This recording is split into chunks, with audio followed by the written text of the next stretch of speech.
بسم اللہ الرحمن الرحیم۔ السلام علیکم محترم ناظرین، آج میں آپ کو ایک ایسا واقعہ سناؤں گی جس میں نبی کریم صلی اللہ علیہ وسلم کے کانوں میں ایک سانپ سرگوشی کرتا ہے۔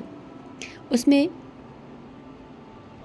سرگوشی میں نبی کریم صلی اللہ علیہ وسلم کے کانوں میں وہ سانپ کیا کہتا ہے، اس کے بارے میں آج ہم جانیں گے۔ بسم اللہ الرحمن الرحیم۔ حضرت جابر بن عبداللہ رضی اللہ عنہ سے روایت ہے کہ ایک مرتبہ ہم نبی کریم صلی اللہ علیہ وسلم کے ساتھ سفر کر رہے تھے۔ آرام کی غرض سے حضور صلی اللہ علیہ وسلم ایک کھجور کے سائے میں بیٹھے تو اچانک ایک کالا سانپ آپ صلی اللہ علیہ وسلم کے پاس پہنچ کر اپنا منہ آپ صلی اللہ علیہ وسلم کے کان کے قریب لے گیا۔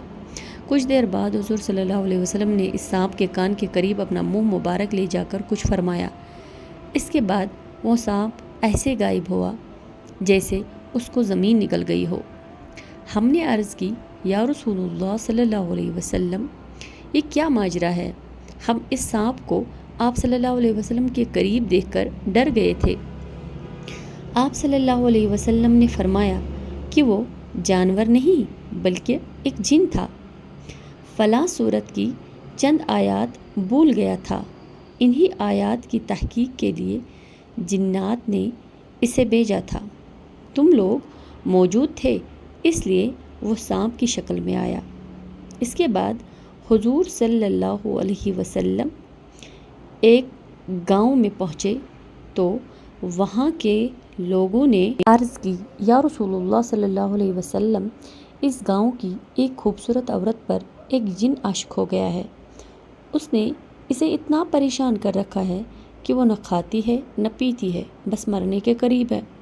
حضرت جابر رضی اللہ عنہ فرماتے ہیں کہ اس عورت کو میں نے بھی دیکھا، وہ ایسی تھی جیسے چاند کا ٹکڑا۔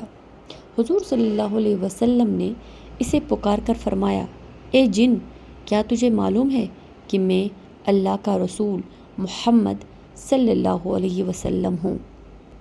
تو اس عورت کو چھوڑ کر یہاں سے چلا جا۔ یہ سنتے ہی وہ عورت صحت یاب ہو گئی اور ہوش میں آنے پر اپنا منہ ہم سب سے چھپانے لگی۔